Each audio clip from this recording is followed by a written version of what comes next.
Oxbridge interviews. They're quite infamous and they're the ones everyone is not looking forward to. Are they the hardest interviews in the world? Well, in this video, we're going to be giving our top tips in terms of Oxbridge medicine interview tips. And we're going to be going through each and every aspect of the process so that you're able to ace your Oxbridge medicine interview. So let's get into this. Alright guys, Oxford versus Cambridge. This video has been highly requested, so let's go. If you guys are new here, my name is Yusuf, I'm an Oxford medical student. I'm also joined by... Hi, my name is Leo. I'm an Oxford medical student at Keble College. Awesome, so we're going to try and not be too biased here and give you guys the real deal when it comes down to Oxford versus Cambridge for medicine. So firstly, in terms of entry requirements, what do we think? So Cambridge has a slightly higher entry requirement than Oxford, but both of them are demand absolute academic excellence. Cambridge requires A*A* on your A levels, whereas Oxford requires A*AA.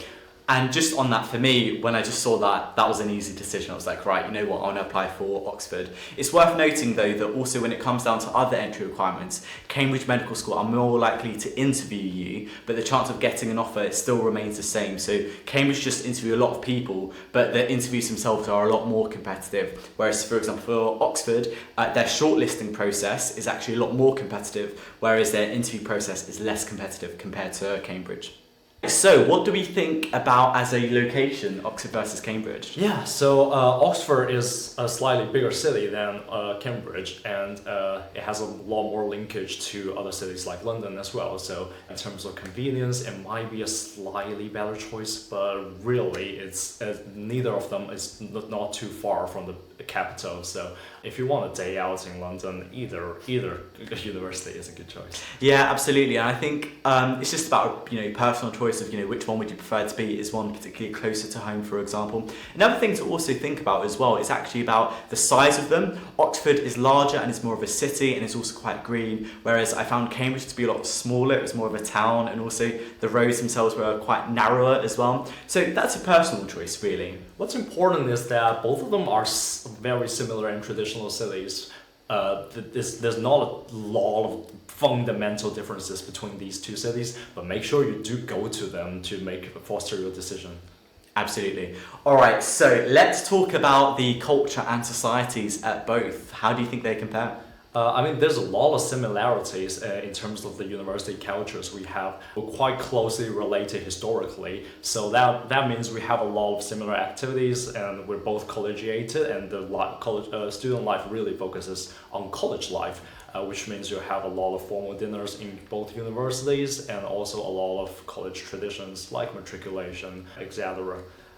It's really similar, but there might be some differences in university life experiences. Yeah, to be honest, I would say they're quite similar. As Leo said, in terms of societies, music, sports, drama, they're very, very similar. Both ones have central ones, so from the university. So, for example, I'm part of the Oxford University Powerlifting Club, and others also have college-specific societies as well. Both universities have different colleges as well, so they're both great environments, and as has already been mentioned, they both have really great formal dinners, and that's absolutely great. Oxford balls, Cambridge balls, are absolutely so much fun, and that's definitely something that I think is a big highlight. Alright, let's talk about teaching styles and learning. How do they compare? Yeah, absolutely. So still a lot of similarities in terms of teaching structure and style. Both of them use a traditional teaching curriculum in medicine. So that means you have to go through pre-clinical years where they train you to be a scientist before you go into clinical years where you'll be running around hospitals and feeling actually like a medical student. Both of the universities focuses on a tutorial system alongside your lectures to help you gain a better insight of medicine before you go on to clinical practice. But in terms of differences, do you want to expand more on that? Yeah, to be honest, the main difference I'd say is that Cambridge offer dissection, and what that means is that different colleges actually have their own cadaver, i.e. body, and that they then use for dissection, whereas for Oxford they have prosection. What prosection means is it's a pre-prepared body or sample which you're able to then go through. To be honest, I think the anatomy teaching is quite great in both of them, and I don't think it makes a massive difference in terms of your anatomy knowledge. Most of the way that I learn anatomy anyways is going to be through flashcards and actually speaking to different doctors in terms of having those tutorials. I don't think it's a big deal personally, but some people may differ. Yeah, Oxford has a 6-week teaching program of anatomy right before you go into clinical school, just to refresh your memories on anatomy. But realistically, you will be very academically prepared in both of the universities before clinical years. Absolutely. And actually, I'd also argue that pro sections can be better because at least they've already got that body part or that sample that you're going to be looking at. And then the actual person, the lecturer, for example, the demonstrator, can quite clearly illustrate, where it is and point it towards you. Whereas with a cadaver or whereas with a dissection cadaver that you've got, it can be a lot harder to do that. One thing important to bear in mind, I think, is it's not the universities, but the colleges that might influence your academic study the most.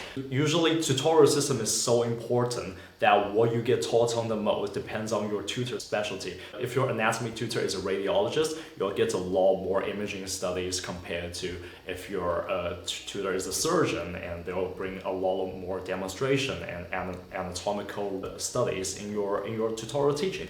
So make sure you choose the college, right, in line with what you want to do in the future and what kind of study method suits you the most, and have a look at the tutor specialties.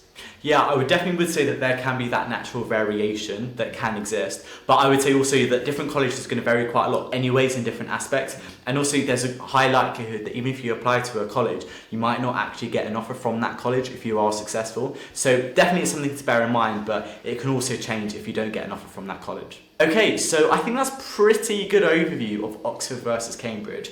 As I said, for me personally, it was the fact that Oxford is more of a city. It's the fact that Oxford entry requirements were A-star AA, that they also offer a pro section, which I thought would be better, and also the fact that I just preferred Oxford. The vibe of it, I preferred it a lot more, to be honest.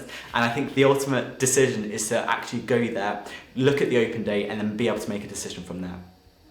Alright guys, we hope you found it useful. If you have, don't forget to like, comment and subscribe, and let us know what other questions you have for Oxford or Cambridge, and we'll be able to answer them. Alright guys, see you in the next one. Take care. Bye. Bye.